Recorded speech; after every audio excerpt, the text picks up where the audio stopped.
Hallelujah. खुदाम यीशु मसीह के खूबसूरत नाम में आप सबों की सलामती हो। आइए खुदा के खूबसूरत कलाम में से पढ़ेंगे। 2 हवाले हम तलावत करेंगे खुदा के कलाम में से। ज़बूर 23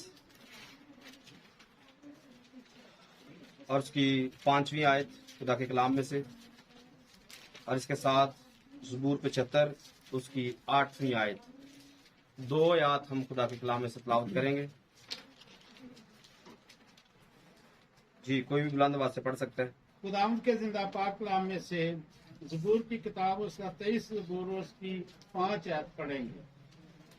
तू मेरे दुश्मनों के रूबरू मेरे आगे दस्तरखान बिछाता है। तूने मेरे सर पर तेल मला और मेरा प्याला लबरेज होता है। खुदाम के जिंदा पाक कलाम पढ़े और सुने जाने पर खुदाम की बरकत। आमीन। दूसरा वाला भी पढ़ेंगे। ज़बूर 75 उसकी 8वीं आयत। मैं सुनूंगा। ज़बूर 75 उसकी 8वीं आयत। जमीन की इंतहा के रहने वालों, ज़बूर 75 उसकी 8वीं आयत को क्या देख रहे हैं? क्या क्योंकि खुदावन के हाथ में प्याला है और मैं जाग वाली है।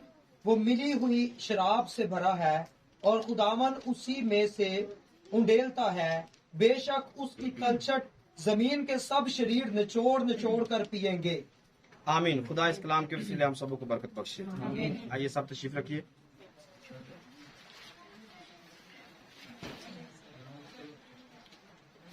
सब बोलेंगे हालेलुया, हालेलुया। खुदा की शुक्रगुजारी हो। आज 1 महीने बाद फिर से इशायर बानी की मीटिंग में आपको वेलकम करते हैं। शुक्रगुजारी हो खुदा की कि खुदा ने पूरे महीने में हम सबको संभाला। यकीनन आपकी जिंदगी में पैगाम सुनने के बाद बहुत सारी बातें पिछले पैगाम को सुनकर आई होंगी। बहुत सारी बातों का आपने तजर्बा भी किया होगा, मैं ऐसा ही मान रखता हूँ। कितने लोगों को याद है सिर्फ हाथ खड़ा करने के पिछले महीने शायद बानी पे कौन सा पैगाम दिया गया था? हाथ खड़ा करने, बताना नहीं है। Very good. टोटल 6 लोगों ने हाथ खड़े किए हैं। टोटल 6 लोगों ने हाथ खड़े किए हैं। हाथ नीचे कर लें। क्या मतलब समझा जाए इस बात का?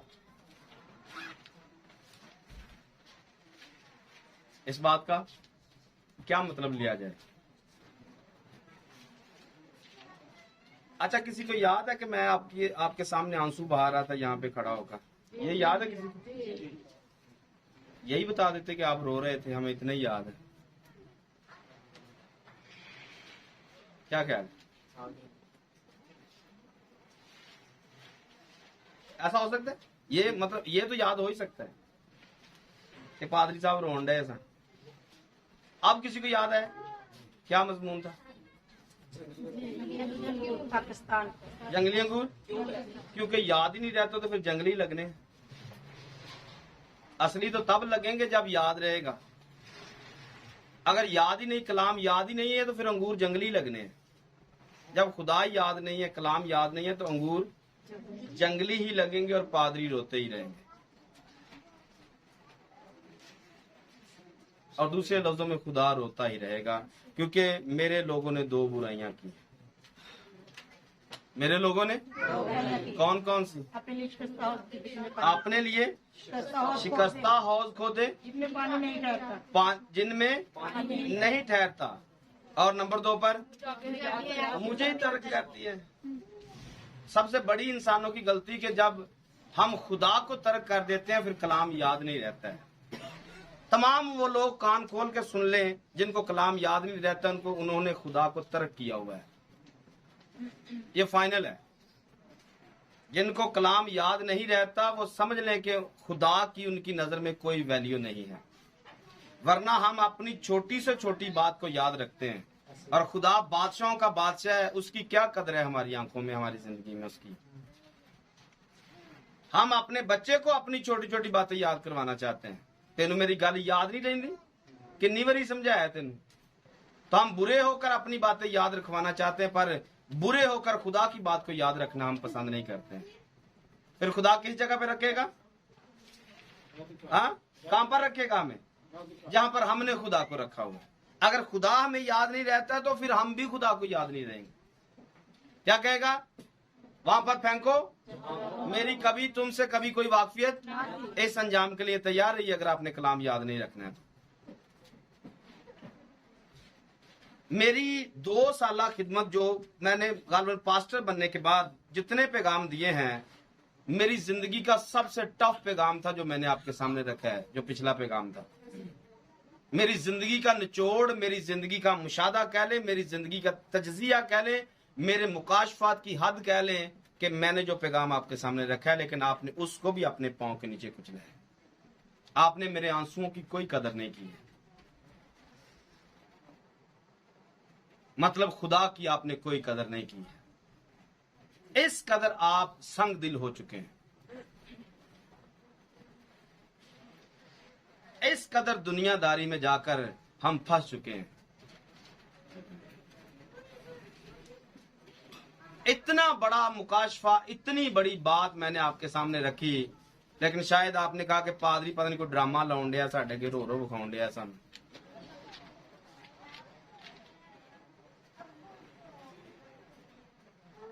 अफसोस नहीं कहूंगा, क्योंकि अभी वक्त और भी है, फिर अफसोस और आएंगे, पता नहीं क्या कुछ हो जाएगा। आप खुद अपने लिए तजवीज कर ले क्या कहना है। मैंने आपको जो कहना था कह दिया। अगर आपको कलाम याद नहीं रहता तो समझ लें कि आपकी नजरों में खुदा की कोई इज्जत नहीं है, खुदा की कोई वैल्यू आपकी नजर में नहीं है। मैं बस इतना कहना चाहूंगा। आज देखेंगे 2 हवाले हमने पढ़े हैं। कौन कौन से पढ़े? ज़बूर 23 की 5वीं आयत और ज़बूर 75 की 8वीं आयत। 2 आयत मैंने आपके सामने रखी हैं। एक आयत तो नहायत ही मशहूर ज़माना है, बहुत ज्यादा मशहूर आयत है, बहुत ज्यादा हमें जुबानी भी आती है। कई दफा हम अपने बच्चों को भी ये ज़बूर जुबानी याद करवाते हैं। 23 ज़बूर याद करना है। 23 ज़बूर जादूगर जितने होते हैं, नूरी इल्म पढ़ने वाले होते हैं, ये उनको भी सबको याद होता है, जुबानी याद होता है। 23 ज़बूर याद होता है, 91 ज़बूर याद होता है, मुकाशफा 12वां बाब याद होता है। ये जादूगरों को भी याद होते हैं। ये वाला जो हवाला है पहले भी आपने शायद पढ़ा होगा, लेकिन प्रीच शायद इस पर थोड़ा कम किया गया होगा। ज़बूर 75 की 8वीं आयत। क्योंकि खुदावन के हाथ में प्याला है और मैं छाग वाली है। अच्छा, इन दोनों हवालों को लेकर मैंने जो इसका मजमून जो आज सुबह मुझे खुदा ने दिया, ये पैगाम मैंने रात को लिखा था, लेकिन मैं वेट कर रहा था कि खुदा मुझे इसका कोई टाइटल दे जिस टाइटल को लेकर हम बात कर सकते हैं। इसका टाइटल जो खुदा ने मुझे सुबह दिया वो ये था, क्या लेने का इरादा है बाप से। टाइटल क्या लेने का इरादा है बाप से। आप सोचेंगे इसका हवालों के साथ क्या ताल्लुक है। हवाले तो हमने मेरा प्याला लबरेज होता है और मैं झाग वाली है, इसको लेते हुए जो मजमून खुदा ने मुझे दिया है, क्या लेने का इरादा है बाप से, इसको हम मजमून बनाकर बात करेंगे। और बिल्कुल ऐन मुमकिन है कि ये दोबारा पूरे पैगाम में ये बात आए ही ना, एंड पे जाके आपको ये बात समझ आए कि ये क्या लिखा हुआ है या टाइटल क्या है। शायद आपको समझ आ भी गई हो, किसी को समझ आया होगा, लेकिन मैं जो आपको बात कहने वाला हूं इसकी मुमकिन है कि एंड पे जाके आपको समझ आए कि बात क्या थी। क्या लेने का इरादा है बाप से, ये हमारा मजमून है। आयत को दोबारा से पढ़ेंगे, 23 ज़बूर की 5वीं आयत को दोबारा से कोई भी बुलंद आवाज से पढ़ सकता है। मेरे दुश्मनों के रूबरू, तू मेरे दुश्मनों के, तू खुदा से कहेंगे तू मेरे सारे दुश्मन, दुश्मनों के रूबरू मेरे आगे क्या करता है, दस्तरखान बिछाता है। तूने मेरे सर पर तेल मला, तूने मेरे सर पर तेल मला है, मेरा प्याला लबरेज, मेरा प्याला लबरेज होता है। कितनी अच्छी बात है। आपको इन बच्चों को चुप करवाइए थोड़ा सा। आपको इस बात की क्या समझ आ रही? खुदा की मोहब्बत का लेवल चेक करें। खुदा की मोहब्बत का लेवल चेक करें। एक तरफ हमारे दुश्मन हैं और दूसरी तरफ हम अपने दुश्मनों के रूबरू बैठते हैं और हमारा प्याला लबरेज होता है। दुश्मन की मतलब क्या कैफियत होगी?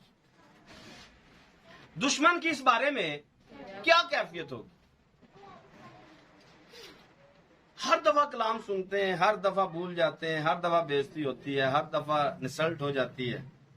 इसके बावजूद भी दुश्मन के सामने प्याला लबरेज रहता है। ये मतलब क्या है? दुश्मन पूरी कोशिश करता है इस प्याले को खाली कर दिया जाए। पूरे महीने में जो बताया गया है वो याद ही ना रहे, लेकिन दुश्मन के रूबरू उसकी आंखों के देखते देखते प्याला फिर से भर जाता है। आपको समझ में आया? खुदा की मोहब्बत का लेवल चेक करें। दुश्मन देखते ही रहता है हुआ क्या है, ये हो क्या गया है। जैसे दुश्मन वहां पर पहाड़ के ऊपर चर्चा कर रहा था मिकाएल के साथ, मूसा की लाश किधर है भाई? मूसा की लाश किधर है? कुछ नहीं बताता है। मिकाएल कुछ नहीं बताता है किधर गई है। ऐसी कुछ चीजें खुदा ने छुपा के रखी हुई है। दुश्मन बर्बाद करने पर तुला हुआ है, पर ना जाने कहां से बारिश भी नहीं आती है, कोई आंधी भी नहीं आती है, खंदकें खुद ब खुद भर जाती है। पढ़ा आपने? मौजा पढ़ा?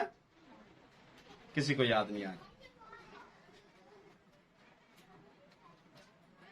सोचे, एक मौजा लिखा है बाइबल में। खुदा के लिए ये हल्की सी बात है। तुम खंदकें खोदोगे, बारिश भी नहीं आएगी, आंधी भी नहीं आएगी, लेकिन पानी तुम भी पियोगे, तुम्हारे मवेशी भी पानी पिएंगे। आपने ढूंढना है, अगर याद नहीं आ रहा तो ढूंढिएगा। और ये खुदा के लिए लिखा है, हल्की सी बात है। आपने इसको ढूंढ लेना है, मिल जाएगा। ऐसे ही होता है, खुदा हमारे साथ भी करता है। कोई आंधी नहीं आती है, कोई बारिश नहीं आती है, अंदर ही अंदर से हम फिर से भर जाते हैं। दुश्मन देखता रह जाता है। खुदा मेरे दुश्मन के सामने, आप अपनी बात कर सकते हैं। आपका दुश्मन कौन है? आपका दुश्मन कौन? इब्लीस। वो आपका क्यों दुश्मन होगा भाई? आपने उसका क्या बिगाड़ा है? वो तो हमारा भाई है, वो तो हमारा ताए तो जान नहीं छाड़ दे। खूनी रिश्ता बन गया ना उसके साथ। भाइयों से ऐसा होता है, छोड़ते नहीं। हमारी ख्वाहिश, हमारा बदन हमारा दुश्मन है। शैतान को क्या लगे हमारे साथ? शैतान कुछ नहीं कर सकता, मैंने ये बताया हुआ है। अगर ख्वाहिश हमारी जिंदगी में ना रहे, शैतान हमारा कुछ भी नहीं कर सकता है। इसका बाप भी आ जाएगा तो कुछ नहीं कर सकेगा। ऐसा मैंने बोला हुआ है। ये ख्वाहिश है जो हमें खुद लेके डूब जाती है, और इंसान लिखे अपनी ख्वाहिशों में फंस जाता है। इंसान अपनी ख्वाहिशों में फंसकर खींचा जाता है और आजमाया जाता है। तो इब्लीस बेचारे को ऐसे दोष देते हैं। बेचारा कह रहा हूं क्योंकि वो जानवर बन गया ना, इसलिए खुदा की हजूरी से निकल गया, दिल बैल का बन गया, जानवरों की तरह घास खा रहा है, वारा फिर रहा है। कल भी मैंने उसके साथ बड़ी बातें की है दुआ में। दिल कर रहा था, दिल में आया था नलायकी छाड़ दे, तौबा कर ले। ऐसा मैं उसे कह रहा था दुआ में कि तौबा कर ले, चंगा रह जाएगा वक्त ही। क्यों खुदा नू जलील कर रहे हैं तो आप भी जलील हो रहे हैं।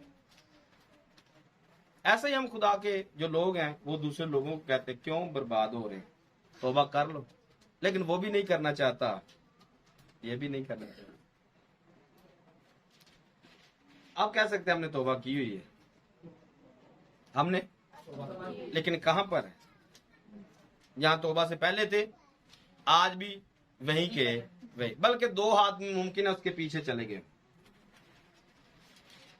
सो बातें और भी करनी है, अगर इसी पे लगे रहे तो काम खराब हो जाएगा। लिखा है मेरा प्याला लबरेज। आज हम प्याले बात करना चाहते हैं। प्याला या प्याले, 2 प्यालों का जिक्र मैंने आपके सामने किया है।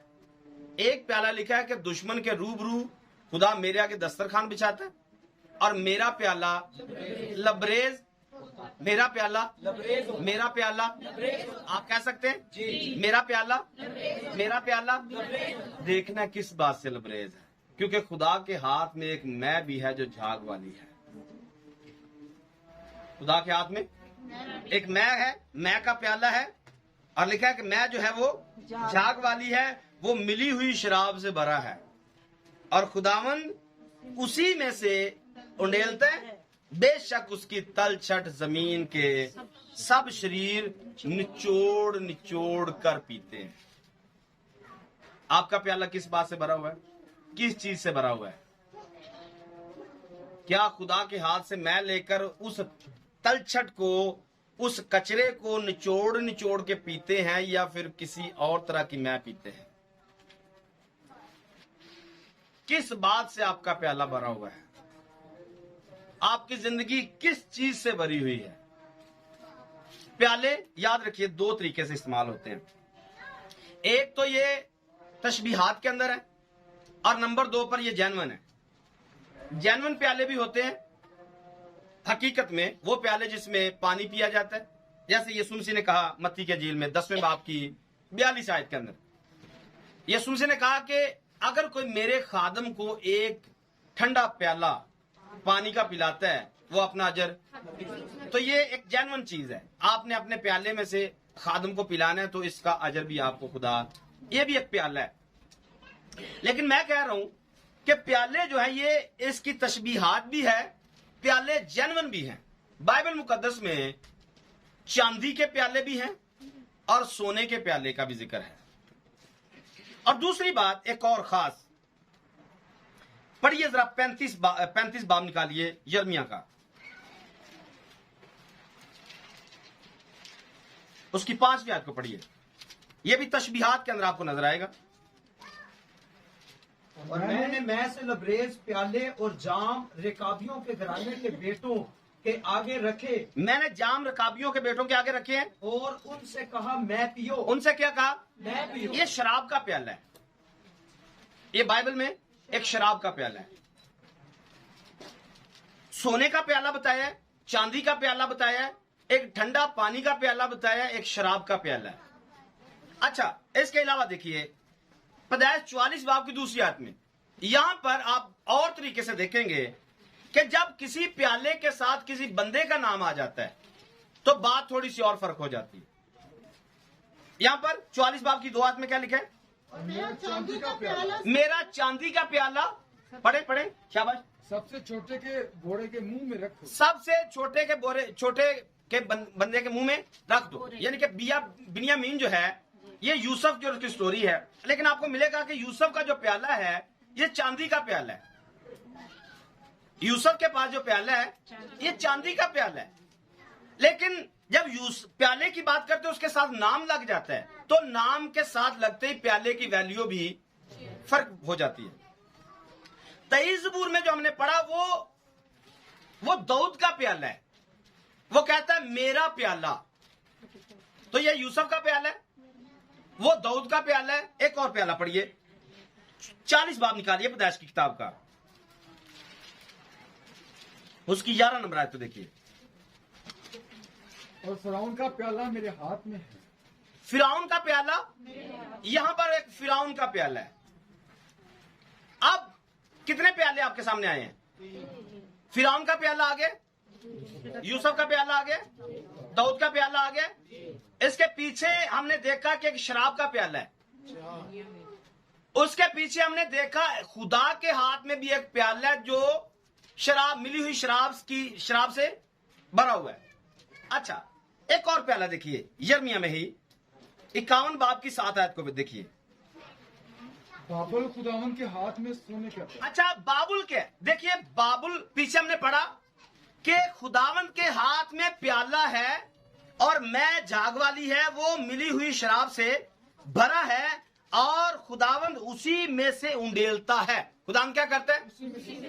बेशक उसकी तलछट जमीन के सब शरीर निचोड़ निचोड़ कर पीते हैं। तो यहां पर हमने क्या पढ़ा है?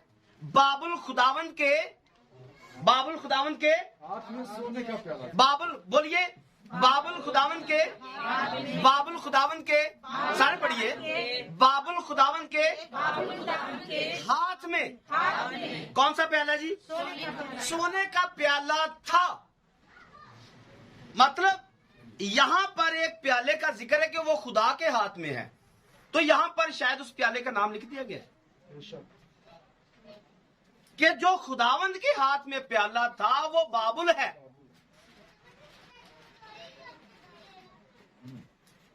खुदावंद के हाथ में जो प्याला है बाबुल है। आगे पढ़िए, शायद को पूरा पढ़िए।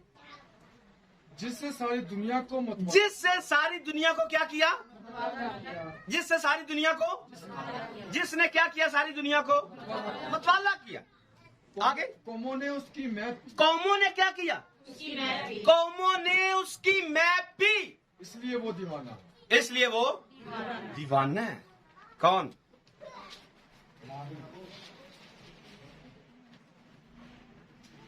इसलिए वो क्या है? दीवाना है। दोबारा पढ़िए शायद को। बाबुल खुदावन के हाथ में सोने का प्याला। बाबुल खुदावन के हाथ में सोने का प्याला था, जिसने सारी दुनिया को मतवाला किया। कौमों ने उसकी मैप पी, कौमों ने क्या किया? उसकी मैप पी, इसलिए वो दीवाना। इसलिए वो दीवाना है। अब यहां पर हमने पढ़ा ज़बूर 75 में खुदावंद के हाथ में एक प्याला है। खुदावंद के हाथ में प्याला है, मैं झाग वाली है, वो मिली हुई शराब से भरा है और खुदावंद उसी में से उंडेलता है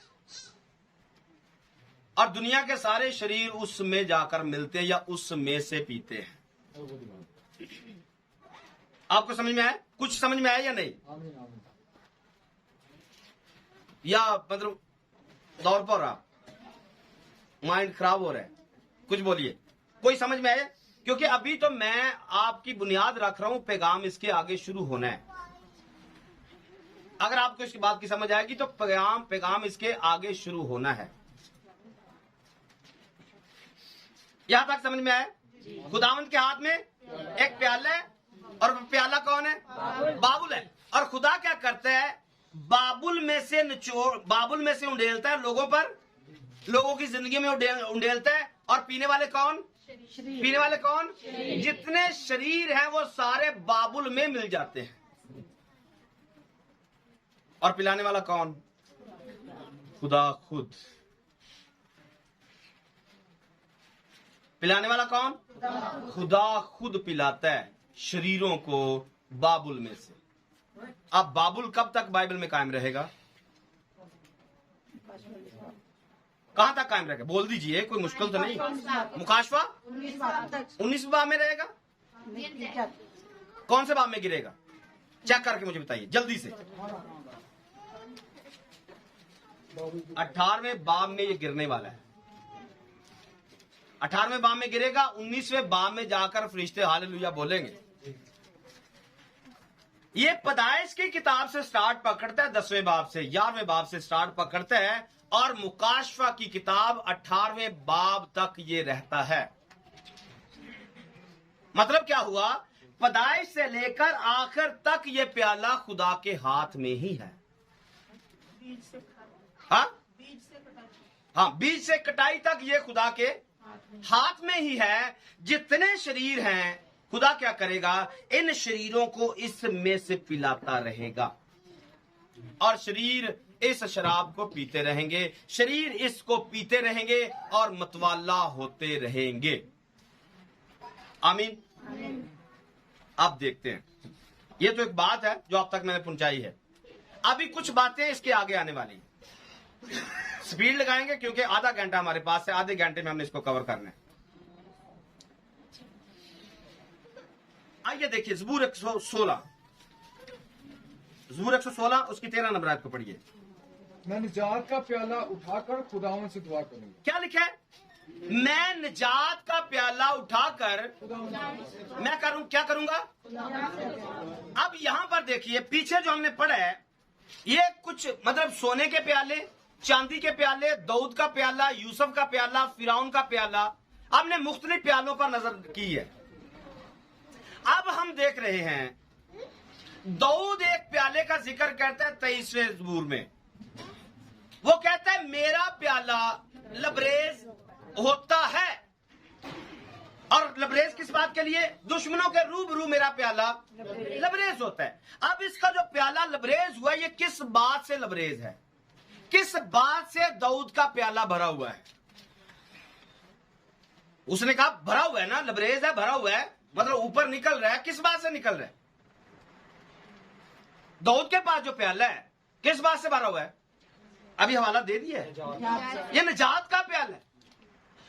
दाऊद के पास जो प्याला है वो निजात का प्याला है, पर शरीरों के पास जो प्याला है वो किस बात का प्याला है? हाँ, शरीरों के पास कौन सा प्याला है? वो भी वाला दिया हुआ है। बाबुल बताया तो है, मतलब इस बात को पकड़े क्या हुआ है? मैंने कहा यहां से पैगाम स्टार्ट करना है। हमारे पास दाऊद के पास जो प्याला है वो किस बात से भरा हुआ है? निजात से भरा हुआ है। शरीरों के पास जो प्याला है ये किस बात से भरा हुआ है? ये बाबुल से भरा हुआ है। बाबुल क्या है? बाबुल इख्तलाफ है, गड़बड़ है, गड़बड़ी है, प्रॉब्लम है, शिकायत है, शिकायत का ढेर है, हर तरह की बुराई का अड्डा है, हर तरह की नफरत का अड्डा है, हर तरह के हसद का अड्डा है जी, नापाक रूहों का अड्डा है। दो तरह की जिंदगियां, दो तरह के प्याले, इसको तशबीहात में लीजिए। हमारी जिंदगी, हमारे दिल एक प्याले की मानंद है। अब दाऊद के साथ खड़े होना चाहते हैं या फिर शरीरों के साथ खड़े होना चाहते हैं, या आज तक हम कहां पर थे इस बात का मुआवजा करें। दाऊद कहता है मैं निजात का प्याला उठाकर खुदावंद से क्या करूंगा? मैं क्या करूंगा? निजात का, मेरे साथ रहिए, मैं क्या करूंगा? निजात का प्याला उठाकर खुदावंद से क्या करूंगा? लेकिन हम जो दुआ करते हैं क्या निजात को समझकर दुआ करते हैं कि मैं निजात याफ्ता हूं? अगर निजात याफ्ता है, यहां पर किसी के चेहरे के ऊपर रौनक नहीं है। यह बात मैं शुरू में करने वाला था लेकिन शायद अब करने वाली थी। यहां पर मैंने जितने लोग आए हुए देखे सब दिल के बीमार हैं। मुझे नहीं पता आपको कौन कौन सी बीमारी है, लेकिन मैंने जो पढ़ा है, मुझे जो खुदा ने समझाया, आप सब दिल के बीमार बैठे हुए हैं। ये दिल की बीमारी के सिवा दूसरा कोई गम नहीं है, कोई प्रॉब्लम नहीं है। वरना खुदा की इबादत तो खुशी से की जाती है। खुदा की इबादत हम नहीं कर पा रहे, हालांकि कोई सलीबी गीत भी नहीं गाया है। क्या आप कहें जो हमारा चेहरा हो बड़ा किला वाला गीत आया था, किल साढ़े मतलब दिल ची खुब गया, तो हमें आंसू आ रहे थे, हम रो रहे थे, हमारा चेहरा उदास हो गया। गीत तो कोई ऐसा गा ही नहीं गया।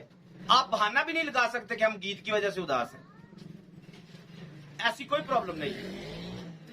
निजात से खाली आकर आप यहां पर बैठे हुए हैं, इसलिए उदास है। दाऊद कहता है मैं निजात का प्याला उठाकर खुदावंद से दुआ करूंगा। लेकिन हम अपनी तरफ देखें, क्या उस बाबुल से भरे हुए हैं, उस कड़वाहट से भरे हुए हैं, उस तलछट से भरे हुए हैं जिसको शरीर निचोड़ कर पीते हैं, उस नफरत से भरे हुए हैं, कड़वाहट से भरे हुए हैं, मजबूरी से भरे हुए हैं? किस कंडीशन में आप खुदा के हुजूर बैठे हुए हैं? आपका प्याला भी भरा हुआ है, लेकिन किस बात ने भरा हुआ है? अपनी जिंदगी पर गौर करना है। दो चीजें आपके सामने आ गई हैं। दाऊद कहता है मैं निजात का प्याला उठाकर खुदावंद के हुजूर या खुदावंद से दुआ करूंगा। अब सबसे पहली बात, जब हम निजात की बात करते हैं तो निजात का हमें पूरा यकीन होना चाहिए कि मैं निजात याफ्ता हूं। और निजात का खौद आपके सर के ऊपर होना ही चाहिए। आपके माइंड में हर वक्त ये रहे, मैं निजात याफ्ता हूं। अगर आप में ये क्वालिटी नहीं है, आप ना तो शुक्रगुजारी कर सकते हैं और ना गवाही दे सकते हैं। ना कभी जिंदगी में शुक्रगुजारी कर सकते हैं और ना गवाही दे सकते हैं। क्यों? क्योंकि अंदर निजात होगी तो बाहर निकलेगा। अगर निजात अंदर से भरी हुई होगी, ये उछल उछल के बाहर आएगी। लेकिन उछल उछल के बाहर आता क्या है? गंद, नफरत, गुस्सा जो दिल में भरा है। कितने दिन आप छुपा के रखेंगे? गंद उबल के बाहर आ ही जाएगा, क्योंकि जो दिल में भरा है वही जुबान पे आता है। मतलब गंद दिल में अंदर भरा हुआ है, गंदगी ही बाहर आनी है। और फिर इस गंदगी को निचोड़ निचोड़ के पीना है। उस तलछट को, गंदगी को निचोड़ निचोड़ के कतरा कतरा निकाल के पीना है। हसद ना निकल जाए हमारी जिंदगी से, गुस्सा ना निकल जाए हमारी जिंदगी से, नफरत ना निकले हमारी जिंदगी से, बिदते ना निकले हमारी जिंदगी से, नाफरमानियां ना निकले हमारी जिंदगी से। निचोड़ निचोड़ के अपने अंदर रखनी है। कोई मौका जिंदगी से जाने नहीं देना है। लेकिन दाऊद के पास जो प्याला है, ये निजात का प्याला है। वो दुश्मनों के रूबरू भी खड़ा होकर कहता है, मेरा प्याला लबरेज है। दुश्मन मेरा क्या कर सकता है? वो दुश्मन पर खुद हावी होता है, लेकिन हम दुश्मन से हार जाते हैं। दुश्मन हमें एक सेकंड में दाल लगाता है और निकल जाता है, और कई कई दिन हमारी जिंदगी बेड़ा गर्क रहती है। और साबित कर देते हैं हमारे पास निजात का प्याला नहीं, हमारे पास शरीरों वाला प्याला है। वो प्याला जो बाबुल का प्याला, जो खुदा के हाथ में है। अगर नहीं सुधरोगे, खुदा डालता रहेगा, चलो बेटा इसको पियो, निचोड़ो और इसमें जलते रहो,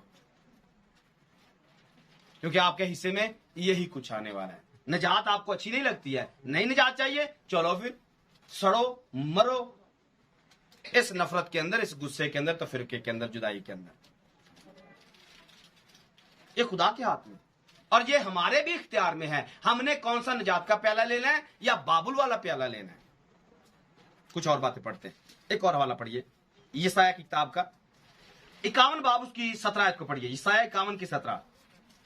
जाग जाग जाग जाग उठ उठ ए यरूशलेम, तूने खुदावन के हाथ से, तूने खुदावंद के हाथ से उसके गजब का प्याला पिया। तूने क्या किया? जाग जाग उठ है यरूशलेम। यरूशलेम कौन? यरूशलेम कौन? बोलिए। यरूशलेम मैंने बताया हुआ कौन है? बर्रा की बीवी। यरूशलेम कौन? बर्रा की बीवी। मैं उस यरूशलेम की बात नहीं कर रहा हूं, मैं आपकी बात कर रहा हूं, क्योंकि यरूशलेम यीशु मसीह की बीवी का नाम है। यरूशलेम कौन है? यीशु मसीह की बीवी का नाम है। यीशु की बीवी, जाग, होश पकड़ो, जाग जाओ। लिखा है, तूने खुदावंत के हाथ से उसके गजब का प्याला पिया। खुदा कौन सा प्याला पिलाना चाहता है? तू कौन सा प्याला लेने पर राजी है? कौन सा प्याला पीना चाहती है? और तूने पी लिया। आगे क्या लिखा है? तूने डगमगाने का जाम, तलछट किसे कहते हैं? अगर आप मैं को देखे, शराब को देखे, जो देसी शराब बनाते हैं लोग, वो उसके अंदर जड़ें शक डालते हैं, गंदम डालते हैं, गला सड़ा फ्रूट डालते हैं, और फ्रूट डालने के बाद उसको एक रूढ़ी में दबा देते हैं, और फिर उसको गर्म करते हैं, और गर्म करने से आहिस्ता आहिस्ता कतरे निकलते, और उसको शराब वो निकलती। लेकिन जो शराब निकलने के बाद कचरा रह जाता है, जो तूने वो भी नहीं छोड़ी है। शराब तो चलो काम की चीज है, आपने बना के पी ली है, लेकिन तूने क्या किया? जाम तलछट समेत पी लिया। तूने उसकी गंदगी को भी पी लिया है, तूने उसकी गंदगी तक नहीं छोड़ी है। तुझे जागने की जरूरत है। अब एक और हवाला पढ़े, इसका यर्मिया का 25 बाब की 15 आयत पढ़िए। क्योंकि खुदावंद इसराइल के खुदा ने मुझे फरमाया, खुदावन ने इसराइल के खुदा ने मुझे फरमाया, ये गजब की मैं का ये प्याला मेरे हाथ से ले और उन सब कौमों को, और उन सब कौमों को जिनके पास मैं तुझे भेजता हूं, जिनके पास मैं तुम्हें भेजता हूँ, पिला। क्या कर, मैं जिनके पास भेजता हूँ उनको तू मेरे हाथ से ले और उनको तू पिला दे। आगे कि वो पिए और लड़खड़ाए और उस तलवार और तलवार के सबब से। मैं उनके दरमियान अब आपको समझ में आनी चाहिए ये प्याला, ये तलछट, ये शराब किस बात की तरफ इशारा करती है? ये तलवार की तरफ कर रही है। लिखा है वो पिए और लड़खड़ाए और उस तलवार के सबब से जो मैं उनके दरमियान चलाऊंगा बेहवास हूं, मतलब उनका हवास काम न करे। आगे पढ़िए जी से आई को पढ़ते जाइए। इसलिए मैंने खुदावंद के हाथ से वो प्याला लिया और उन सब कौमों को जिनके पास खुदावंद ने मुझे भेजा था, जिनके पास यिर्मयाह कहता है मुझे भेजा गया था, पिलाया। मैंने क्या किया? मैं भी आपको पिलाने की कोशिश कर रहा हूं। दोनों प्याले आपके सामने आएंगे, आपने किस में से पीना है ये आप पर डिपेंड करता है।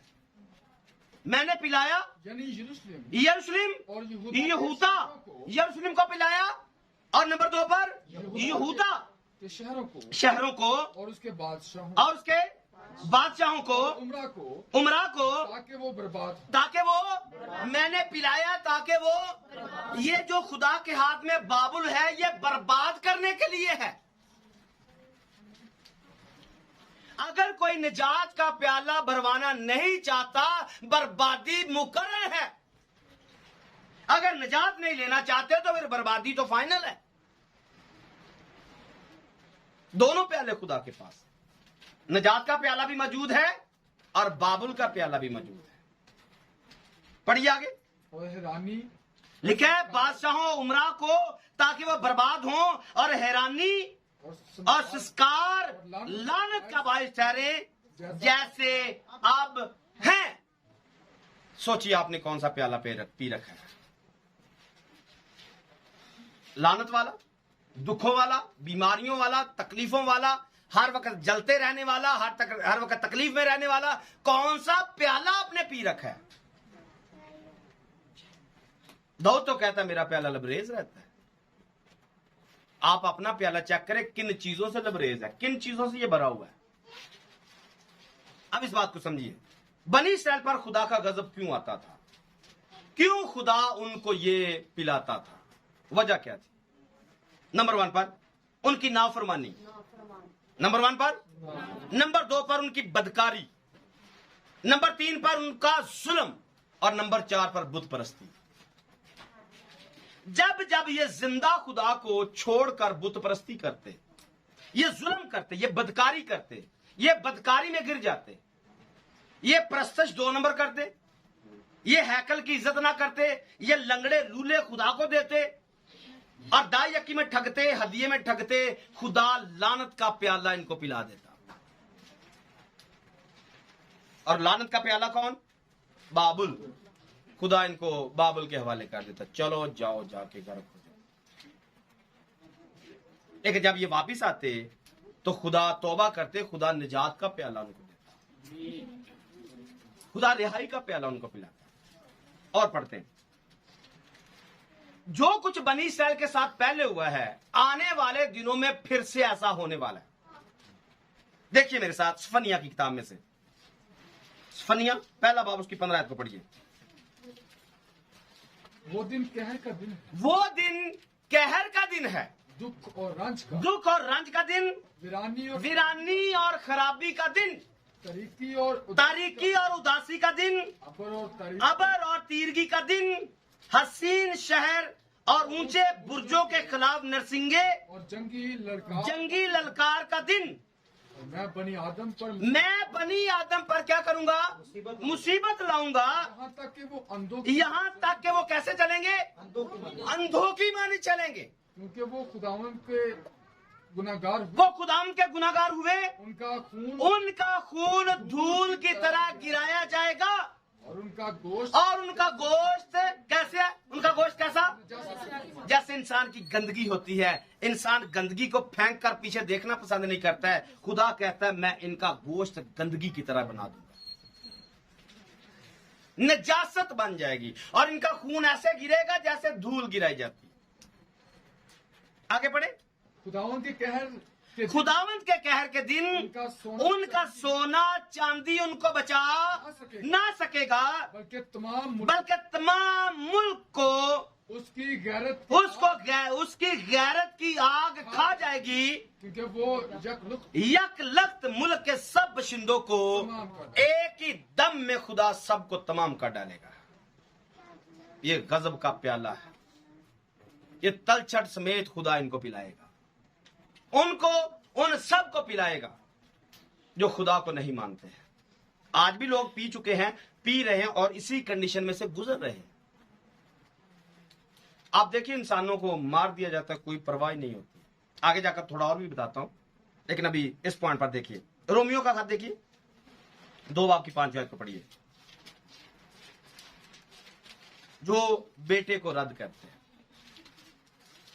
जो यीशु मसीह को रद्द करते हैं, रोमियो 2 बाब की 5 आयत को पढ़िए।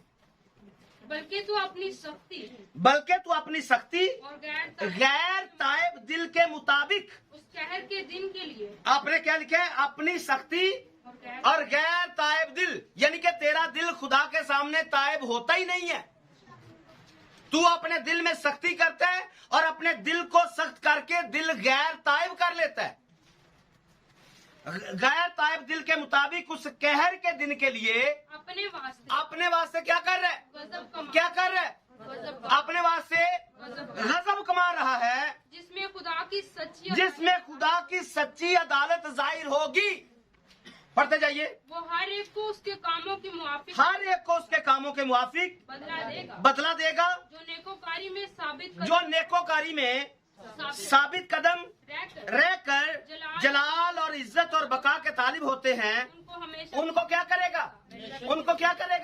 ये निजात का प्याला है, उनको हमेशा की जिंदगी देगा जो साबित कदम रहकर जलाल और इज्जत के और बका के तालिब होते हैं। लेकिन जो गैर ताइब दिल के होते हैं वो अपने लिए अजाब कमा रहे हैं, अपने लिए अजाब का इंतजाम कर रहे हैं। आगे बढ़े। मगर जो तो फिरका अंदाज और हक के ना मानने वाले बल्कि नाराजगी के मानने वाले हैं, उन पर क्या होगा? उन पर गजब और कहर होगा। और मुसीबत और तंगी हर एक बदकार की जान पर आएगी। मुसीबत और तंगी हर एक बदकार की जान पर आएगी। ये कौन सा प्याला है? वही जो मैंने शुरू में बताया है, जो खुदावंत के हाथ में बाबुल सोने का प्याला, गजब का प्याला है। आगे चलते मैं बताता हूं कैसे खुदा पिला चुका या पिलाया खुदा ने कैसे। अभी थोड़ा सा वक्त रह गया है। 14वां बाब देखिए मुकाशवा किताब का, उसकी 10वीं आयत को पढ़िए। वो खुदा के कहर के उस खास महक होती है, लिखा है, बल्कि इसकी पिछली आयत को पढ़िए जरा, 19 आयत को, 9वीं आयत को पढ़िए। फिर इनके बाद एक और तीसरे फरिश्ते ने आकर बड़ी आवाज से कहा। लिखा है दूसरा, जो 8वीं आयत उसमें लिखा है, फिर इसके बाद एक और दूसरा फरिश्ता ये कहता हुआ आया कि गिर पड़ा वो बड़ा शहर बाबुल, गिर पड़ा जिसने अपनी हरामकारी की गजब नाक मैं तमाम कौमों को पिलाई। फिर इनके बाद एक और तीसरे फरिश्ते ने आकर बड़ी आवाज से कहा, जो कोई उस हैवान और उसके बुत की प्रस्तुश करे और अपने माथे और या अपने हाथ पर उसकी छाप ले, वो खुदा के कहर की उस खालिस मैं को पिएगा जो उसके गजब के प्याले में भरी गई है, और पाक फरिश्तों के सामने और बर्रा के सामने आग और गंधक के अजाब में मुब्तला होगा। आपको आमीन कहना पड़ेगा। ये खिलाफ जा रहा है या अच्छा आ रहा है, आपको आमीन कहना ही पड़ेगा, क्योंकि खुदा का कलाम है। खुदा ऐसा ही करेगा उन तमाम के साथ जो खुदा को रद्द करते और हैवान की प्रस्तुत करते हैं। ऐसे ही आप कहेंगे ये शायद आने वाले वक्तों में होगा, लेकिन ऐसा नहीं है। कलाम को रद्द करना हैवान की प्रस्तुत है। ये हैवान है जो कलाम को याद नहीं रखने देता, ये हैवान है जो खुदा की बात मानने नहीं देता है। ये हैवान की छाप है। ऐसे लोग हैवान की छाप के नीचे हैं। मैं हैरान हूं इस बात से जब पतरस ने लिखा कि जब ईमानदार रास्तबाज मुश्किल से निजात पाएगा तो गुनहगार और बेदीन का, मैं इस बात से हैरान होता हूं। एक मेहनत करने वाला शख्स ही, मैं अपनी बात करता हूं, मुझे कई दफा डर लगता है, ये बड़ा मुश्किल काम है। कई दफा गिर जाते हैं, कई दफा गलती हो जाती है, गुनाह हो जाता है, फिर सोचते हैं, फिर दोबारा से कोशिश करते हैं। लेकिन जो बंदा खुदा की सुनता ही नहीं है, खुदा के पास आता ही नहीं, उसका दिल ही नहीं करता खुदा के पास आने को, दुआ करने को दिल नहीं करता, वो खुदा की हजूरी से भागता है, तो याद रखिए खुदा की हजूरी से भागने वाला काइन होता है, हाबिल नहीं।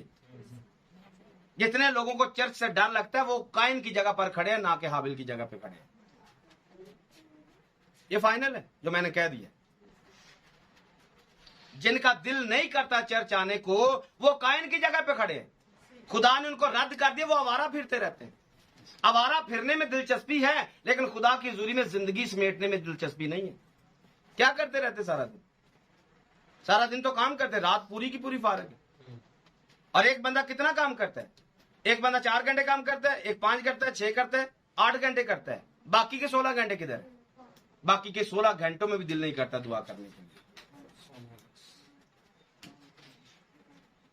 घर वालों पर भी मतलब रोब झाड़ना है, मैं काम करके आया। खुदा पे भी रोब झाड़ना है, काम करके आया। लेकिन कितने दिन रोब चढ़ेगा? आखिरकार वो हिसाब ले लेगा, वो घंटों का हिसाब निकालेगा। बेटा इतने घंटे चलो तूने काम किया, तो बाकी इतने घंटे क्या किया? अगर 4 घंटे काम किया तो 20 घंटे में क्या किया? 4 घंटे काम है तो 20 घंटे क्या है? 20 घंटों में कौन सा तीर मारा है आपने? पूछेगा, जरूर पूछेगा। आगे बढ़िए। एक हवाला खुशी के लिए है, यूहन्ना की इंजील में 3 बाब की 36 आयत को पढ़िए। जो बेटे पर ईमान लाता है हमेशा की जिंदगी, जो बेटे पर ईमान लाता है हमेशा की जिंदगी उसकी। ये पहला हिस्सा वंडरफुल है। जो ईमान लाता है, जो मान लेता है उसके लिए अच्छा है। अगली बात क्या है? लेकिन जो बेटे की नहीं मानता जिंदगी को ना देखे। आमीन कह दे। आमीन। इस बात पर आमीन बनता है कि जो बेटे की नहीं मानता वो जिंदगी को नहीं देखता है, वो खुदा का गजब उस पर रहता है। आमीन कहना ही पड़ेगा ताकि बात पक्की हो जाए, बाइबल सच्ची हो जाए। बाइबल सच्ची है। जो बेटे की नहीं मानता खुदा का गजब उस पर रहता है, और उसने खुदा के गजब को दावत दी है ताकि जब अदालत सच्ची अदालत हो तब वो मुजरिम ठहरे। लेकिन पहला हिस्सा वंडरफुल है। जो बेटे की मानता है, बेटे पर ईमान लाता है, हमेशा की जिंदगी उसकी है। तो निजात, आप निजात की गवाही दे सकते हैं। निजात का प्याला उठाकर खुदा के हुजूर दुआ कर सकते हैं, खुदा मैं तेरा शुक्र करता हूं, मैं गवाही देता हूं मैंने निजात पा ली, मैं बेटे पर ईमान रखता हूं, मैं बेटे की मानता हूं, जो बेटा कहता है मैं उसके मुताबिक जिंदगी बसर करता हूं। आप निजात का प्याला उठाकर खुदा की शुक्रगुजारी करेंगे। आप कौमों में, उम्मतों में गवाही देंगे कि खुदा ने मेरे लिए क्या कुछ किया। लेकिन अगर खुदा को रद्द करते हैं फिर अगली बात तो फाइनल है। आगे देखते हैं, एक और प्याले का जिक्र पढ़ते हैं। जकरिया किताब में चलते हैं। बहुत जल्दी कर रहा हूं ताकि पूरी बात आप तक पहुंचे। यिर्मयाह 12 बाब की 2 आयत पढ़िए। जकरिया 12 बाब की 2 आयत पढ़िए। देखो मैं यरूशलेम को इर्द गिर्द के सब लोगों के लिए लड़खड़ाने का प्याला बनाऊंगा। क्या लिखा है? देखो मैं यरूशलेम को इर्द गिर्द के सब लोगों के लिए लड़खड़ाने का प्याला बनाऊंगा। और यरूशलेम के मुहासरा के वक्त यहूदा का भी क्या करूंगा? यही हाल हो। इससे मुराद क्या है? आपको क्या समझ में आया? दोबारा पढ़िए। देखो मैं यरूशलेम को इर्द गिर्द के सब लोगों के लिए, मैं क्या करूंगा? यरूशलेम को जो इर्द गिर्द के लोग हैं, हाँ पढ़े, लड़खड़ाहट का प्याला बनाऊंगा। यरूशलेम कैसा होगा? लड़खड़ाहट का प्याला बनेगा। और यरूशलेम के मुहासरा के वक्त यरूशलेम को जब घेरा जाएगा, ये 14वें बाब में है, आगे जाकर यहूदा का भी यही हाल होगा। इस बात को समझिए। यशायाह की किताब में चलिए जरा, 51 बाब में, 51 बाब की 22 आयत को पढ़िए। तेरे खुदावन तेरा खुदावंद यहोवा, हाँ तेरा खुदा जो अपने लोगों की वकालत करता है, यूं फरमाता है, देख मैं डगमगाने का प्याला, देख मैं डगमगाने का प्याला और अपने कहर का जाम तेरे हाथ से क्या करूंगा, ले लूंगा, तू से फिर कभी ना पिएगी, और मैं उसे उनके हाथ में दूंगा। आमीन। मैं क्या करूंगा, प्याला जो जिससे तू लड़खड़ा रही है, डगमगा रही है, क्या करूंगा, वापस ले लूंगा। एक खुशी की बात, एक खुशी की खबर है कि डगमगाने वाला जो प्याला है, मैं उससे क्या करूंगा, इससे कौमों की तबाही मुराद है, या फिर खौफ या बर्बादी है। खुदा गजब को, बर्बादी को खुदा अपने लोगों से हटा देगा। अपने लोगों से क्या करेगा, हटा देगा, और खुदा उनकी मदद करेगा और उनको बरकत देगा। जो नाफरमानी की वजह से, प्रॉब्लम की वजह से खुदा ने गजब का प्याला उनको दिया, इस हवाले में खुदा ने उसको पीछे हटाने का भी बोला है। लेकिन कब हटेगा, जब यरूशलेम खुदा के सामने झुकेगा, जब यरूशलेम खुदा के आगे तौबा करेगा, तब खुदा इस लड़खड़ाने वाले प्याले को, डगमगाने वाले प्याले को पीछे हटा देगा। यही कुछ होता है जब हम तौबा कर लेते हैं, जब हम तौबा करते हैं। खुदा मुसीबत को, दुखों को, तकलीफों को हमारी जिंदगी से पीछे हटा देता है और फिर निजात का प्याला इंसान को दे देता है। दोनों प्याले आपको समझ में आ रहे? एक और बात पढ़िए, यिर्मयाह में जाएंगे 16वें बाब में 7वें आयत को पढ़िए। ना लोग मातम करने वाले को खाना। अब ये थोड़ी सी अफसोसनाक खबर है, इसको आपने गौर से सुनना है और अपने इर्द गिर्द भी देखना है कि क्या आज कौमें इस प्याले में से पी चुकी हैं। पढ़िए, ना लोग मातम करने वालों को खाना खिलाएंगे, ना लोग मातम करने वालों को खाना खिलाएंगे, ताकि उनको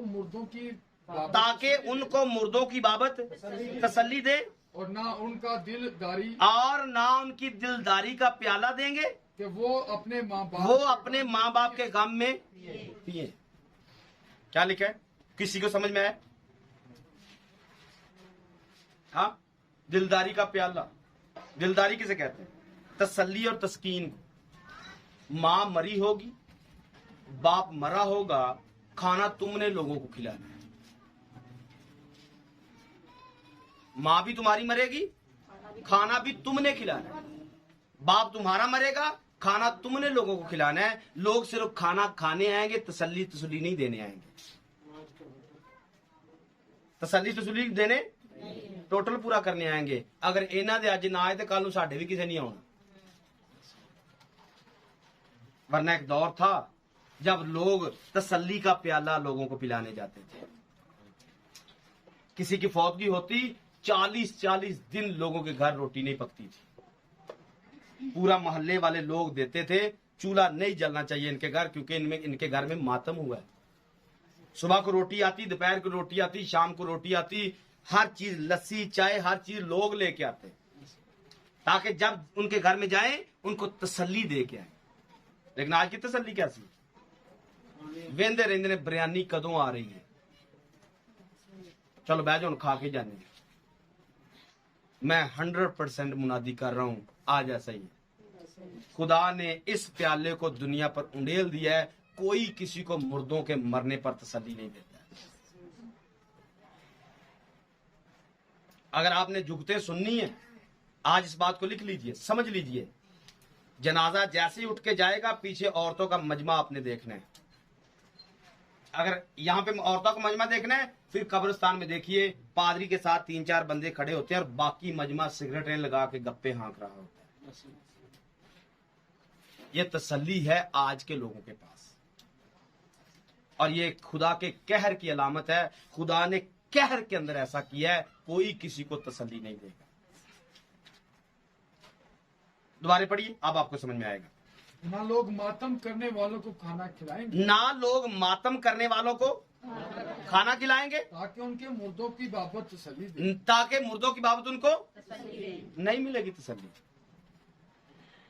खुदा दिलदारी के प्याले को हटा देगा, तस्कीन वाले, तसल्ली वाले प्याले को हटा देगा, नहीं पिलाने देगा, नहीं तसल्ली देने देगा। खुदा ने माइंड इस किस्म के कर दिए हैं, टुक्कर पिंजो ते बस निकलो।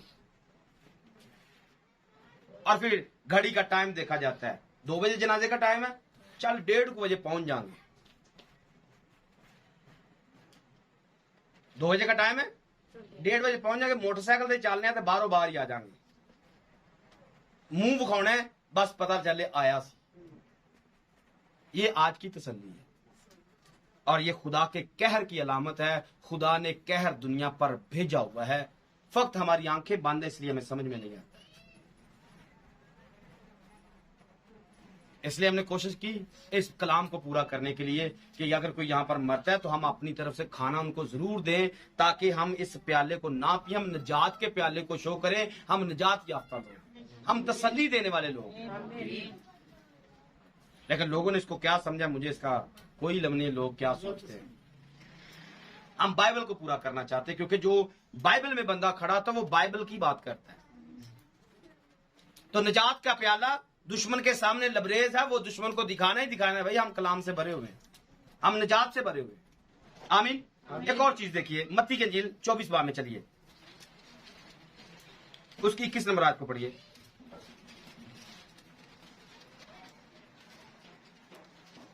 स्पीड लगाइए, 4-5 वाले इसको लगातार पढ़ने। मत्ती 24 बाब की 21 आयत पढ़नी है, यिर्मयाह 14 बाब की पहली आयत पढ़नी है, पहली दूसरी आयत है, दानियल पहले 12 बाब की पहली आयत है, यिर्मयाह 30 बाब की 7 आयत है। ये सारे हवाले आपने पढ़ने, एकदम पढ़ने, क्योंकि हमने अगले पॉइंट पे जाना है। पढ़िए, मत्ती 24 बाब की 21 आयत, जकरिया 14वें बाब की पहली दूसरी आयत, दानियल 12 बाब की पहली आयत है, यिर्मयाह 30 बाब की 7 आयत है। 4 हवाले। क्योंकि उस वक्त ऐसी बड़ी मुसीबत होगी कि दुनिया के शुरू से ना अब तक हुई, ना कभी होगी। अभी तो ये हालत है कि लोग बहुत हैं, मुसीबत भी इतनी नहीं है, फिर भी लोग तसल्ली नहीं देते। सोचिए जब ये वाला वक्त होगा, कौन तसल्ली देने आएगा? फिर तो निजासत पड़ी है, कचरा पड़ा है, इसको पड़ा रहने दो, निकलो अपना काम करो। आगे पढ़िए, अगला वाला पढ़िए। देख खुदावन का दिन आता है जब तेरा माल तेरे दरमियान में क्या होगा? बांटा जाएगा। क्योंकि मैं सब कौमों को फराहम करूंगा। यरूशलेम से क्या करें? जंग करें, और शहर ले लिया जाएगा, घर लूटे जाएंगे, औरतें बेहुरमत की जाएंगी। यहाँ किसी को तसल्ली देने का वक्त नहीं होगा, क्योंकि सबकी बेटियों के साथ ऐसा हो रहा है, सब लोगों के साथ ऐसा हो रहा है। बहुत बड़ी मुसीबत का वक्त है, जब से बनी नो इंसान बने तब से ऐसी मुसीबत आई नहीं है। दानियल 12वें बाब की पहली आयत को पढ़िए, इसके बाद यिर्मयाह 30 बाब की 7 आयत पढ़नी। और उस वक्त मिकाएल मुकर्रब फरिश्ता जो तेरी कौम के फर्जंदों के लिए खड़ा है, उठेगा, और वो ऐसी तकलीफ का वक्त होगा इब्तदाई अक़वाम से उस वक्त तक कभी ना हुआ होगा। यिर्मयाह 30 बाब की 7 आयत में लिखा है, अफसोस वो दिन बड़ा है, उसकी मिसाल नहीं, वो यकूब की मुसीबत का वक्त है, पर वो उससे रिहाई पाएगा। वादा मौजूद है, लेकिन एक वक्त आएगा जब खुदा पिलाएगा, कोई तसल्ली नहीं देगा, लेकिन खुदा अपने वादे के मुताबिक वो वक्त जरूर उनको देगा जिसमें उनको तसल्ली मिलेगी। लेकिन वो बात की है। अगली बात पढ़िए, वीरानी और हैरत का प्याले के बारे में पढ़ना है। हिजकिय्याह की किताब में जाइए, 23 बाब की 31 आयत को पढ़िए। हिजकिय्याह 23 बाब 31 नंबर आयत को देखिए, ये बड़ी खास बात है। तू अपनी बहन की राह पर चली, इसलिए मैं उसका प्याला तेरे हाथ में दूंगा। खुदावंद खुदा यूं फरमाता है, तू अपनी बहन के प्याले में से जो गहरा और बड़ा है पिएगी, तेरी हंसी होगी और तू ठट्ठों में उड़ाई जाएगी, क्योंकि उसमें बहुत सी समाई है। तू मस्ती और शोक से भर जाएगी, वीरानी और हैरत का प्याला। तेरी बहन सामरिया, अब सुनिए, तेरी बहन सामरिया नंबर 1 पर क्या है? तेरी बहन सामरिया का प्याला। सामरिया कौन होगा? अगली बात पढ़िए। तू उसे पिएगी और निचोड़ेगी, उससे क्या करेगी? निचोड़ेगी। और उसकी ठीकरियां भी चुबाई जाएगी, और उसकी ठीकरियां चबा जाएगी, और अपनी छातियां नोचेंगी। आमीन। आगे, क्योंकि मैं ही ने ये फरमाया है, खुदा में खुदा। अब यहाँ पर ऊपर से अगर आप पढ़ेंगे तो ये दो बहनों का जिक्र है, अहुला का है और अहूलिबा का है। अहुला जो है इसको सामरिया के साथ तशबीह दी गई है, और सामरिया जो है ये 10 कबीले हैं जिनको इसराइल कहा गया है। 10 कबीलों के साथ क्या होगा? अहूलिबा जो है ये यरूशलेम है, ये 2 कबीले। अहुला यरूशलेम 10 कबीले और दूसरे 2 कबीले। तू अपनी बहन की राह पर चली है, जो कुछ 10 कबीलों के साथ हुआ है वही तेरे साथ होगा। और इन 10 कबीलों के साथ क्या हुआ? 721 काफ मीम के अंदर असूर ने इनको 10 कबीलों को असीर किया और असूर के अंदर ले गए। लेकिन पीछे जो 2 कबीले बचे थे, इन्होंने भी खुदा को रद्द किया। इन पर खुदा बाबुल को चढ़ा के ले आया और इनको भी 70 साल की गुलामी में ले गया। जैसा तेरी बहन ने किया वैसा ही तूने किया। मैं तुमको वीरानी और हैरत का प्याला बना दूंगा। लोग तुमसे हैरान होंगे, तुमको वीरान देखेंगे और समझेंगे कि इन्होंने गुनाह किया है, इन्होंने बदकारी की है, इन्होंने बुत परस्ती की है। लेकिन खुदा ने जब 10 कबाइल को भेजा, इसराइल वहां पर चला गया, लेकिन यरूशलेम ने पीछे इबरत हासिल नहीं की है। आज की कंडीशन भी ऐसी है। हम यरूशलेम के बारे में पढ़ते हैं, जानते हैं, लोगों को सिखाते हैं कि उनके साथ क्या हुआ है। खुदा अगर उनके साथ ऐसा कर सकता है, क्या खुदा हमारे साथ ऐसा नहीं कर सकता है? लेकिन वो भी इबरत हासिल नहीं करते थे, हम भी इबरत हासिल नहीं करते हैं, और खुदा फिर हमें वीरानी और हैरत का प्याला पिला देता है। खुदा हमारे पास से उस दिलदारी के प्याले को हटा देता है। नहीं पिलाऊंगा, कोई आपको तसल्ली नहीं देगा। अपने दुखों में तुम खुद मरोगे, कोई भी तुम्हें तसल्ली, लोग पास रहेंगे लेकिन कोई तसल्ली नहीं देगा, क्योंकि खुदा बैन कर देता है। खुदा किसी को आपके पास आने नहीं देता है। खुदा सारे रास्ते ब्लॉक कर देता है। आपको कोई टेलीफोन कॉल नहीं आएगी, आप चाहेंगे भी तो आपका ख्याल गुम हो जाएगा, आपको कोई फोन करने वाला नहीं होगा। आप 1000 कोशिश कर ले, फोन करके पता नहीं कर पाएंगे। क्यों? क्योंकि पीछे खुदा ने लॉक किया हुआ है। खुदा ने हैरान करने के लिए छोड़ दिया है। बस तुझे लोग देख के हैरान होंगे कि खुदा ऐसे भी वीरान कर सकता है, बर्बाद कर सकता है। क्यों? क्योंकि तूने सारी जिंदगी खुदा को रद्द किया है। आज खुदा ने तुझे रद्द किया है। जो निजात को हासिल नहीं करना चाहता, खुदा उसे बाबुल में से पिला देता है। चलो मौज करो। मुकाशवा 16वें बाब में पढ़ेंगे नहीं, क्योंकि ये लंबा एक चैप्टर है, पढ़ेंगे नहीं। 16वां बाब आप देखेंगे 7 प्यालों का जिक्र है। खुदा के कहर के किन के लिए रखे हुए? गुनहगारों के लिए, शरीरों के लिए रखे, जो खुदा के कलाम को रद्द कर। इस पर बात नहीं करेंगे, बात लंबी होगी। लेकिन एक प्याला मैं आपको मसीह का प्याला बताना चाहता हूं, जिसको पीने के लिए आज हम सब यहां पर मौजूद हैं। मसीह का प्याला देखिए लूका की इंजील में से 22 बाब की 20 आयत को। इसलिए खाने के बाद प्याला, और इसी तरह खाने के बाद प्याला ये कह कर दिया कि ये प्याला मेरे खून में नया अहद है, तुम्हारे वास्ते बहाया, जो तुम्हारे वास्ते बहाया जाता है। देखो मेरे आमीन। यहाँ पर जिस प्याले को पीने के लिए मैं और आप यहाँ पर आज जमा हैं, ये नए अहद का प्याला है। ये एक यादगिरी का प्याला है। खुदा, जहां पर हमने बाकी प्याले देखे हैं, खुदा कड़वाहट के प्याले को पिला देता है, खुदा वीरानी के प्याले को पिला देता है, खुदा डगमगाने वाले प्याले को पिला देता है। तो यहां पर ये सब कुछ चल रहा है, वहां पर निजात का प्याला भी हमारे पास मौजूद है। मसीह का प्याला, उसके वायदे का प्याला, नई जिंदगी का प्याला। जो इसमें से पिएगा वो हमेशा जिंदा रहेगा। जो इसमें से पिएगा वो हमेशा जिंदा रहेगा। हम किस नियत से इसको पीने के लिए आते हैं, किस हिसाब से इसको पीने के लिए आते हैं? कुछ बातें इसके हिसाब से, वक्त हो गया, स्पीड मैंने बड़ी लगाई है लेकिन फिर भी वक्त हो गया। पहला करंथियों 11 बाब की 25 आयत देखिए। पहला करंथियों 11 बाब की 25 आयत है। मत्ती की इंजील 20 बाब की 22 आयत है। इसके बाद यूहन्ना की इंजील 8 बाब की 11 आयत है। तीन हवाले हम लगातार पढ़ेंगे। इसी तरह उसने खाने के बाद 3 अनाउंस कर देता हूं दोबारा से। पहला करंथियों 11 बाब की 25 आयत है। 20 मत्ती की इंजील 20 बाब की 22 आयत है, यूहन्ना की इंजील 8 बाब की 11 आयत है। पढ़ना शुरू करें। इसी तरह उसने खाने के बाद प्याला भी इसी तरह उसने खाने के बाद ये प्याला लिया और कहा, ये प्याला मेरे खून में नया है, ये प्याला मेरे खून में नियत है, जब कभी पियो मेरी याद तो आज जब हम पीने जा रहे हैं तो हम यीशु की मौत को याद करने के लिए यहाँ पर मौजूद है। आगे अगला वाला पढ़िए, मत्ती 20 बाब की 22 आयत।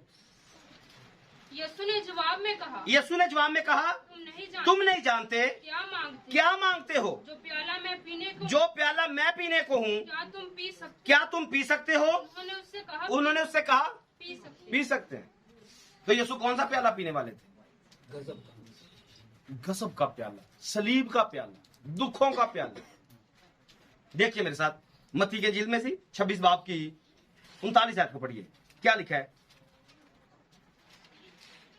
फिर जरा आगे बढ़ और मुंह के बल लिखा है, फिर जरा आगे बढ़ा और मुंह के बल गिर कर यूं दुआ की, ऐ मेरे बाप, अगर हो सके ये प्याला मुझसे टल जाए, तो भी जैसा मैं चाहता हूँ बल्कि जैसा तू चाहता है। ये प्याला कौन सा प्याला है? क्या यीशु मौत से डर रहे थे? यीशु तकलीफ से डर रहे थे? लेकिन अभी चूंकि वक्त में अभी थोड़ा वक्त बाकी है जब यीशु से सलीब के प्याले को पीने वाले हैं। ये प्याला दुखों का प्याला है और ये प्याला हर उस ईमानदार के लिए है जो यीशु के साथ शरीक है। अगर ये प्याला नए अहद का खून है तो याद रखिए ये प्याला दुखों का प्याला भी है, ये प्याला तकलीफ का प्याला भी है। आप पीकर आराम कर लेते और पूरा महीना निकल जाते, पता नहीं किधर महीना गुजरा है। यीशु के लिए कोई काम करना पसंद नहीं करते, दुख सहना पसंद नहीं करते, तकलीफ सहना पसंद नहीं करते। महीने बाद आ जाते, कलाम याद है? नहीं याद है, क्योंकि पूरा महीना कुछ यीशु के लिए करेंगे तो याद होगा। यीशु के लिए दुख सहेंगे, आपको एक एक बात याद रहेगी। यीशु के लिए तकलीफ सहेंगे, घुटनों के बल झुकेंगे, दुआएं करेंगे, रोजे रखेंगे, तकलीफ सहेंगे, यीशु के लिए कुछ मिशन करेंगे, आपको सब याद रहेगा। जैसे यीशु ने दुखों का प्याला पिया है, हमें दुखों का प्याला पीना ही पड़ेगा। हमें इस तकलीफ के प्याले को पीना ही पड़ेगा। और हर ईमानदार, जितने भी ईमानदार हुए, सब ने दुखों का प्याला पिया। वो दुखों में से गुजरे, वो तकलीफों में से गुजरे हैं, क्योंकि उनकी नजर अजर पाने पर थी, उस जिंदगी के ताज पर थी। क्योंकि जैसा उनका उस्ताद था, जैसा हमारा उस्ताद है, हमने वैसा ही अपने उस्ताद के नक्शे कदम पर चलना है। जैसे उसने दुख सहे, हमने भी दुख सहने। आखिरी पॉइंट है, बरकत का प्याला है, इसको पढ़ने। पहला कुरिन्थियों 10 बाब और उसकी 16 नंबर आयत। वो बरकत का प्याला जिस पर हम बरकत चाहते हैं, मसीह के खून की, क्या मसीह के खून की शराकत? इसको पढ़िए, सारे पढ़िए जी। ये आखिरी हवाला है, आखिरी पॉइंट है। इस पर जब हम बात करें तो इसके बाद फौरन हम इसको बंद करेंगे और उसके बाद हम इशायर बानी लेंगे। जी पढ़िए, वो बरकत का प्याला पढ़िए। वो बरकत का प्याला जिस पर हम बरकत चाहते हैं, क्या मसीह के खून की शराकत नहीं?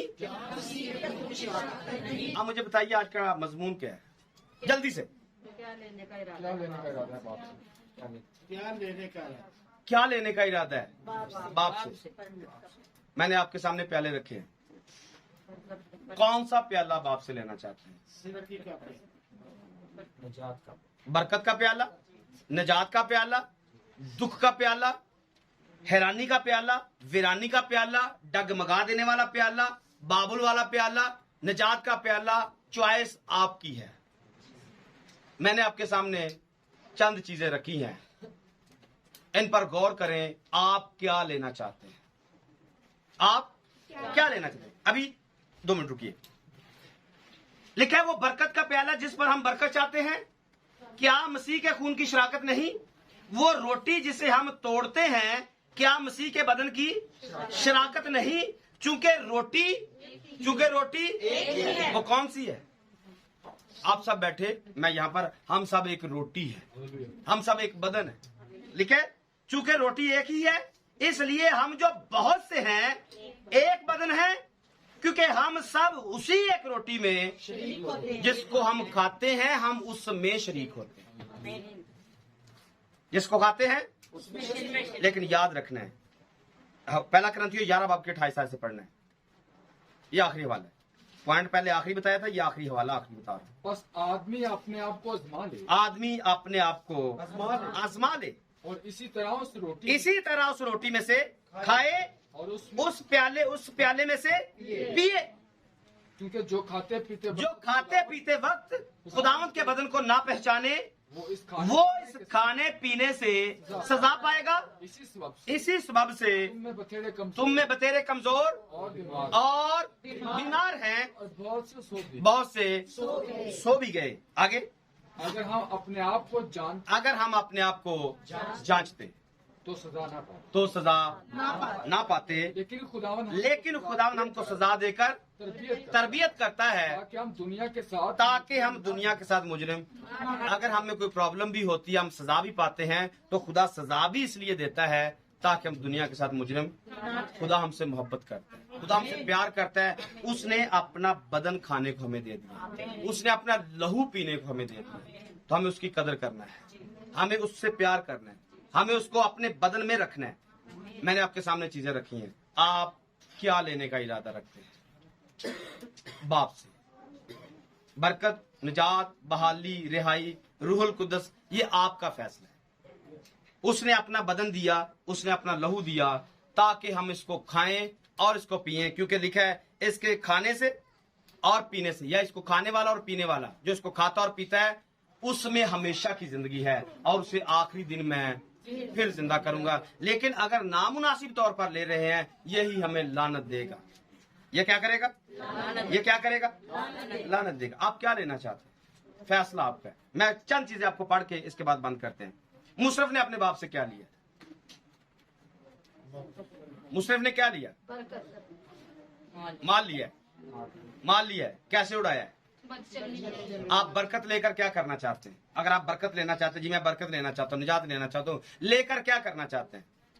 अगला सवाल आपने हमेशा याद रखना है। दूसरी बात, यकूब ने अपने बाप से क्या लिया? यकूब ने क्या लिया? बरकत लेकर कहां चला गया? बुढ़ी लबन। इसने बरकत ली है तो लबन की लग पे बुढ़ी, तो ऐसी बुढ़ी लभी जी घर भी नहीं लिया गई, 20 साल भी लाए पर घर नहीं लिया सकिया। बुढ़ी राह ची मर गई, तो 20 साल भी गए, तो बरकत लई हुई सी। बरकत लई सी, बुढ़ी पीछे 20 साल लाते, तो बुढ़ी फिर भी घर लैके ना जा सकिया। शागिर्दों ने यसू से क्या लिया?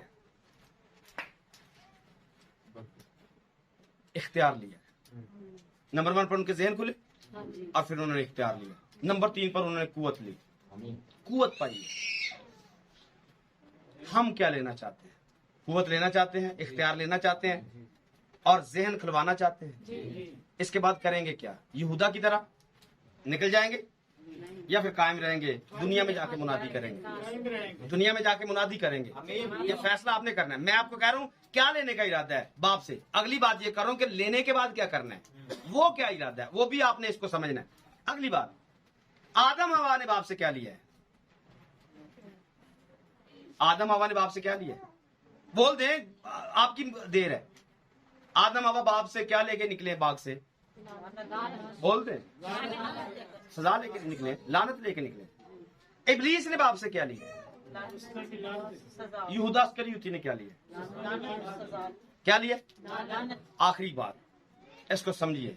एक वक्त में एक चीज आपके पास होती